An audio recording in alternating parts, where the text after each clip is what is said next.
What's going on, Jerome's? Happy Friday, and like we've been doing all week, just a loose collection of NFL storylines from around the league, so hopping on in. First one, scary yesterday, and we saw the alert, and you saw the video. It did not look good. Jumping Joe Burrow on the Bengals state-of-the-art practice facility underneath a bridge. Wait, do they have an indoor facility now? Doesn't matter. But Joe Burrow rolling out to the right. All of a sudden he pulls up, right calf issue. And when you see a calf, especially in a non-contact situation, you're immediately thinking, okay, Achilles. It's not good. But head coach Zach Taylor did say it was a calf strain, and the Bengals social media team is joking about it on this morning. Everyone, please stop calling and offering us your calf muscles. It doesn't work like that. Joey will be back. So it's a fantastic sign. I'm sure that he got all the scans and the MRIs and all that stuff, and I think that he may have dodged one here, which, I mean, man, that would have sucked. I mean, I like Joe Burrow a lot. Of course, him and Justin Jefferson connection. I do think what he's doing for the great city of Cincinnati is fantastic. And, yeah. Still, well, in my opinion, he's the second best quarterback in the league behind Mahomes. Yeah, right now. So, and also the fact that they're joking about it, should be good to go. I mean, shelve him until the start of the regular season and go from there, man. Another unfortunate injury, which is a little bit more serious. Dolphins quarterback Jalen Ramsey expected to miss 6 to 8 weeks with a meniscus injury that will require surgery.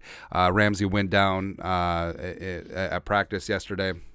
And he was a big-time acquisition for the Dolphins. And him and Xavier Howard were supposed to be, the two corners on an island for the Dolphins defense, which low-key is racked up and stacked up with a ton of talent, man. But now, I mean, well, they say 6 to 8 weeks, but also they're talking about him not returning until December. So who really knows about the timeline there? And meniscus, there's a wide range of meniscus surgeries, and whether it's a trim, whether it's a complete replacement, etc. So we'll see what happens there. But Jalen Ramsey, even though he's a little bit older, a still super talented player, and you absolutely it feels like. Maybe it's cognitive dissonance, but it feels like there's a lot more training camp injuries than in previous years. But who really knows, man? Also, who really knows is where Dalvin is going to sign. Well, it's probably going to be the Jets. You never really know. But he's scheduled to have a meeting with the Jets today, and was on Good Morning Football doing the rounds. Also, the Patriots apparently trying to set up a meeting as well, but I don't know. I think it basically is going to come down to the Jets, the Dolphins, and the Patriots. And Dalvin on Good Morning Football says that the chances are very high that he's going to sign with the Jets, but also gave a ton of praise to Miami, saying it would be a fairy tale situation, like him playing for his hometown team. And I understand what Dalvin and his agent are doing. They're playing the game right now. They're just trying to leverage the Patriots against the Jets and the Jets against the Dolphins. And it could be effective since they're division rivals. And could they squeeze out a couple extra bucks here or there just so that the team gets a quality player with a couple of good seasons left and also keeps them away from a division rival? I think that is really important. Also, Aaron Rodgers redoing his contract freed up some cap space over the next 2 years, so they could make a move for Dalvin in that regard. But overall, I just want this to be over. I just want to know that the Vikings are going to have their $2 million in cap space next year. That's all, man. Also, speaking of over, Sean Payton's career should have been over, but whatever. Sean Payton pictured here with his best friend Greg Williams. By the way, those are some aggressive khakis. Dockers, man. I don't know. But, yeah, Bountygate, Sean Payton, all that stuff. He's in the news. By the way, if you can get a Kevin James movie made about the year that you're suspended because of Bountygate, why would he do this to the world? That's all I meant. Oh, wait, we know. Douche. Douche. Douche. Douche.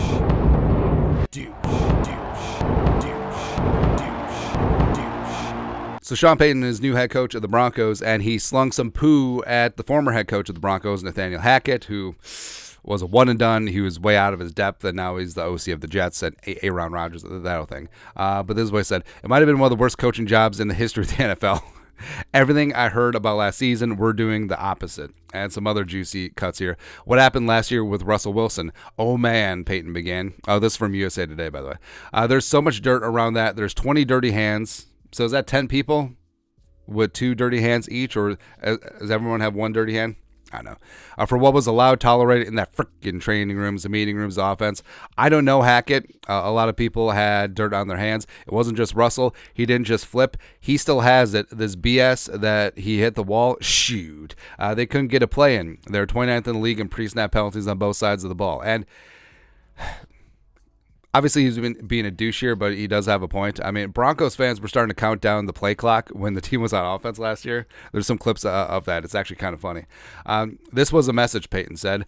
They can only beat the bleep out of you so much, but everybody's got a little stink on their hands. It's not just Russell. It was a poor offensive line. It might have been one of the worst coaching jobs in NFL history. That's how bad it was. So, I mean, Sean Payton taking a complete blowtorch to a member of his coaching fraternity, which is generally frowned upon. But I love how the media is like trying to back him up. It's like, oh, this is Machiavellian. Or it's like, oh, well, this is taking the attention away from Russ. No, I think let's just call a spade a spade. Like, Sean Payton is a cocky, arrogant douchebag, and this is him being a cocky, arrogant douchebag. I mean, that's really all it is.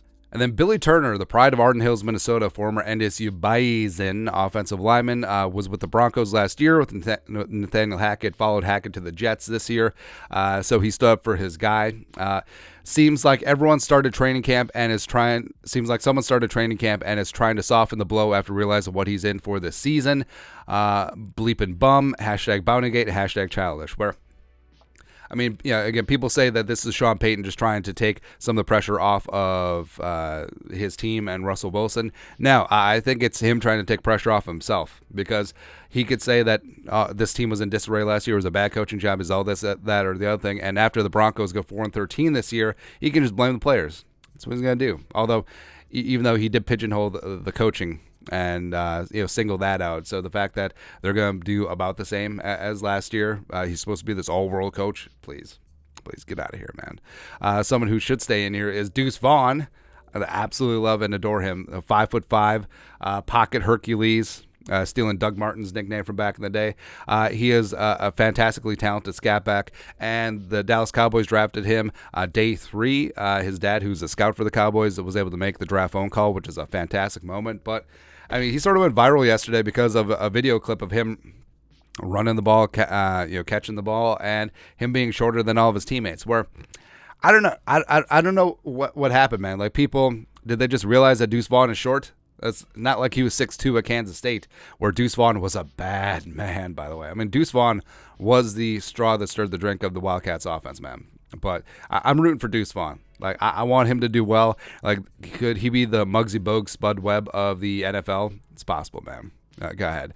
Then lastly, so Saquon signed a revised contract, got himself a little bit of a raise this year with the Giants, and then he inked up another sign. So this forlong, love-struck Giants fan, the sign says, Saquon, my ex will take me back if you sign this. And then Saquon doing his part here where, I don't know, man. All right, so here we go. Bro, first off, that is a fantastic throwback jersey. That is sexy as hell. Like, I absolutely wouldn't buy a non-Vikings jersey, but that looks pretty good. That looks pretty good, man. But, this kid seems young, as evidenced by the haircut. I feel like all the kids have, like, the LaMelo Ball haircut nowadays, but, bro, we got to talk about things. How can I put it in terms that you understand? So, your bay seems very sus, and actually, sus is the only word that I know. Anyways, first off, this is probably fictional. Secondly, if you legitimately have, like, if your girl will only take you back if she gets a Saquon Barkley autograph, that's more about her and Saquon than you and her, bro. So I think it's time to move on. I think this guy should be a free agent, just like Saquon Barkley. I think that he should sign somewhere else that's going to appreciate him. Maybe his market's capped like the running back market. Who really knows? Who really knows, man? But again, this is probably a fictional situation, but also a hilarious sign. I love that Barkley went along with it, man. But that's it. That's a rundown of some random NFL news, headlines, whatever. Let us know your thoughts and our thoughts in the comment section below. Subscribe for daily Vikings takes. Want to support the work? Put a little something in the Venmo. But till next time, Skull Production Value.